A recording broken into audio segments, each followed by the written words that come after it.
સમાચારમાં આગળ વાત કરીશું તો વડોદરા હાલોલ અને અડાલજ મહેસાણા રોડ પર ટોલટેક્સ 2040 સુધીનું એક્સટેન્શન માંગતા અખિલ ગુજરાત ટ્રક એસોસિએશન રોષ વ્યક્ત કર્યો છે.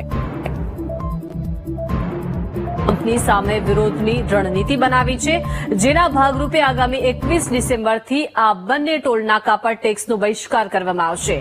અખિલ ગુજરાત ટ્રક ટ્રાન્સપોર્ટના આગેવાનોએ જણાવ્યું કે રાજ્યભરમાં કોમર્શિયલ વાહનોનું પરિવહન કરતા 16 લાખ વ્હીકલ ધારકો પણ ટોલ ટેક્સનો બહિષ્કાર કરશે. અખિલ ગુજરાત ટ્રક ટ્રાન્સપોર્ટનો આક્ષેપ છે કે આ બંને રોડ પર વર્ષ 2001 અને 2002થી ટેક્સ વસૂલવામાં આવી રહ્યો છે. કંપનીએ વડોદરા હાલોલ અને અડાલજ મહેસાણા રોડ પર 500 કરોડના ખર્ચ કરીને અત્યાર સુધીમાં 3000 કરોડ રૂપિયા વસૂલી લીધા છે. ત્યારે કંપનીએ હવે વધુ વર્ષ 2040 સુધીનું એક્સટેન્શન માંગ્યું છે.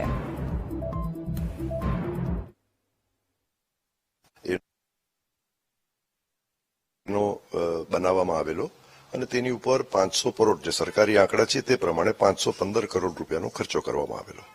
તેની ઉપર ટોલ વસૂલવામાં આવતો હતો. એક વાત શરૂઆતમાં જ કહી દઉં કે નોર્મલી સ્ટાન્ડર્ડ રેટ પ્રમાણે આખા દેશની અંદર જે ટોલ રોડ છે જેના પર કિલોમીટર જુદા જુદા વાહનોના જે ટોલ લેવામાં આવે છે, પહેલા તો આ બંને રોડ ઉપર તેના કરતા દોઢો ટોલ લેવામાં આવે છે, જે સ્ટાન્ડર્ડ રેટ નથી.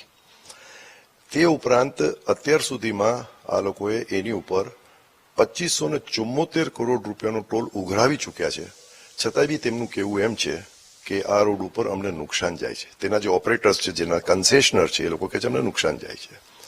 2030 સુધી એમને ટોલ ઉઘરાવવાનો છે અને નુકસાન ગયું છે, એટલે હવે બીજા 10 વર્ષનું એક્સટેન્શન એટલે 2040 સુધી એ લોકો ટોલ ઉઘરાવવા માંગે છે.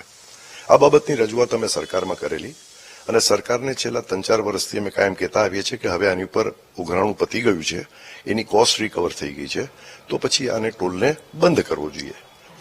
આ ટેક્સ બે માળખાકીય સુવિધા આપવા માટે આપવામાં આવે છે. તો એક 80 કિલોમીટરના રોડ ઉપર ટોટલ 2500 કરોડ આપ્યા પછી બી જો એમને ખોટ લાગતી હોય, નવાઈની વાત એ છે કે આની ઉપર અત્યાર સુધીમાં 250 કરોડ રૂપિયા ઉપરનું તો ડિવિડન્ડ ચૂકવવામાં આવ્યું છે. અને એ ઉપરાંત એક જે ILFS કંપની હતી, તેમણે એમને પોતાના શેર હતા 56%, એ 750 કરોડ રૂપિયામાં બીજી એક કંપનીને વેચ્યા. ત્યારબાદ ફોરેન ઇન્વેસ્ટર કોઈ આવ્યા તો તેમણે 86.30 કરોડ, જે નવી કંપનીએ શેર લીધેલા, એ લોકોએ 86.30% શેર એમણે 2952 કરોડ રૂપિયામાં વેચ્યા. તો આ બધા પૈસા જાય છે ક્યાં? ટોલ રોડ એ બેઝિકલી યુઝર માટે એક માળખાકીય સુવિધા આપવાનું કામ છે, પણ હવે આ એક દેખીતી રીતે બહુ વેપાર થઈ ગયો છે. ગુજરાત રાજ્યના ટ્રાન્સપોર્ટરો છે આનાથી ખૂબ કંટાળ્યા છે અને થાક્યા છે. શરૂઆતમાં માળખાકીય સુવિધા જોતી હતી, એના માટેની કોસ્ટ અમે લોકોએ સામેથી જ સ્વીકારી હતી, પણ હવે એની હદ વટાવી છે અને એની અંદર એ માળખાકીય સુવિધાની સાથે સાથે એની કોસ્ટ વધતી જાય છે. આજે ટ્રાન્સપોર્ટ ઉદ્યોગને દેશભરમાં ચાલવા માટે ઓછામાં ઓછું એમની જે કોસ્ટ કમ્પોનન્ટ હોય છે એ લગભગ 15 થી 20% સુધી પહોંચી ગયું છે. વધુ માહિતી સાથે સંવાદદાતા માનુ લાઈવ જોડાઈ ગયા છે. માનુ, વડોદરા હાલોલ અને અડાલજ મહેસાણા રોડ પર જે ટોલ ટેક્સ ઉઘરાવતી કંપનીઓ છે તેમને 2040 સુધીનું એક્સટેન્શન માંગ્યું છે અને હવે અખિલ ગુજરાત ટ્રક એસોસિએશન જે છે તેમને રોષ વ્યક્ત કર્યો છે, એટલે કે ખર્ચ કરતા અનેક ગણી બમણી રકમ વસૂલી લીધી છે તેવા આરોપ લાગી રહ્યા છે.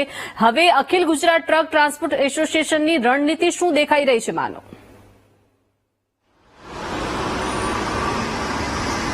દીપિકા, સમગ્ર મામલાની વાત કરીએ તો રાજ્યમાં સૌ પ્રથમ બનેલો આ ટોલ રોડ હતો. હાલોલ વડોદરા અને અમદાવાદના અડાલજથી શરૂ કરી મહેસાણા સુધીનો આ બે ટોલ રોડ છે એ બનાવવામાં આવેલા. 2001-2 ની અંદર આ બે ટોલ રોડ છે તૈયાર થયેલા. ટોલ ટેક્સ વસૂલવાની કામગીરી શરૂ કરવામાં આવેલી. આ હાલોલ ટોલ પ્લાઝા છે, અહીંથી હાલોલ સુધી એટલે વડોદરાથી હાલોલ સુધીનો આ ટોલ રોડ છે અને અહીંથી પણ ટેક્સ વસૂલવામાં આવે છે. જે રીતે રાજ્યનું ટ્રક એસોસિએશન છે એના દ્વારા 21 ડિસેમ્બરથી આ જે ટોલ બૂથ છે એના ઉપર ટેક્સ ભરવામાં નહીં આવે એવી જાહેરાત કરવામાં આવી છે. કારણ કે મામલો એ છે કે આ કંપનીએ જે બંને રોડ બનાવ્યા, એ રોડ બનાવવા પાછળનો જે ખર્ચો થયો હતો એ ખર્ચો છે 500 કરોડ હતો. એની સામે અત્યાર સુધીમાં એટલે કે 2001-2 થી અત્યાર સુધીમાં 3000 કરોડ રૂપિયા વસૂલી લીધા છે.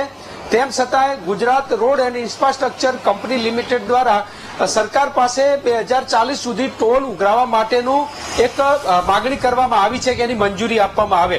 હવે જો આ ટોલ આટલા પૈસા ઉઘરાવી લીધા પછી પણ હજુ ટોલ વસૂલવામાં આવે તો એ ટ્રક ચાલકો છે, વાહન ચાલકો છે, એમના માટે મુશ્કેલી થાય એમ છે. આ અસહ્ય વધારો અત્યાર સુધી પણ અન્ય ટોલ રોડ હતા એના ઉપર જે ટેક્સ હતો એના કરતા અહીંયા વધુ ટેક્સ વસૂલાતો જ હતો. તેમ છતાં હવે 2040 સુધી આ ટેક્સ વસૂલવાની વાત છે ત્યારે ટ્રક એસોસિએશન છે વિરોધ ઉપર ઉતર્યું છે.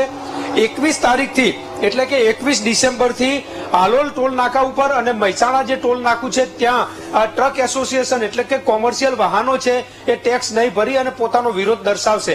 હવે સરકાર સાથે આ માગણી કરવામાં આવી છે. જો આ માગણી નહીં સ્વીકારાય તો 21 ડિસેમ્બરથી આંદોલન શરૂ કરવામાં આવશે અને ટોલ પ્લાઝા ઉપર આ બંને જે ટોલ નાકા છે અમદાવાદ વડોદરાથી હાલોલ અને અમદાવાદના અડાલજથી મહેસાણા સુધીનો જે ટોલ નાકું છે એના ઉપર ટેક્સ નહીં ભરીને પોતાનો વિરોધ દર્શાવશે. આંદોલનની ચીમકી ઉચ્ચારવામાં આવી છે. આજે હવે 10 દિવસ જેટલો સમય છે સરકાર પાસે. જો યોગ્ય નિર્ણય નહીં લેવામાં આવે તો આંદોલન કરવામાં આવશે. મુદ્દો પણ સ્વાભાવિક છે કે નાગરિકો એટલે કે વાહન ચાલકો જે કોમર્શિયલ વાહન ચાલકો છે, ઉદ્યોગકારો છે આ ટેક્સ ભરી રહ્યા છે. આ કંપનીએ અનેક ગણો જે ટોલ ટેક્સ છે વસૂલી લીધો છે જે મૂળ ખર્ચ કરતા. તેમ છતાં હવે ટોલ વધારવાની વાત છે, ટોલ વસૂલવાની વાત છે ત્યારે ટ્રક એસોસિએશન આંદોલનની ચીમકી આપી છે અને રાજ્યભરના 19 લાખ કરતા વધારે કોમર્શિયલ વાહનો છે એ 21 ડિસેમ્બરથી આ ટેક્સ નહીં ભરે એવી જાહેરાત કરવામાં આવી છે. જી દીપિકા. જી આભાર માનું વિગત સાથે જોડાયા તે બદલ.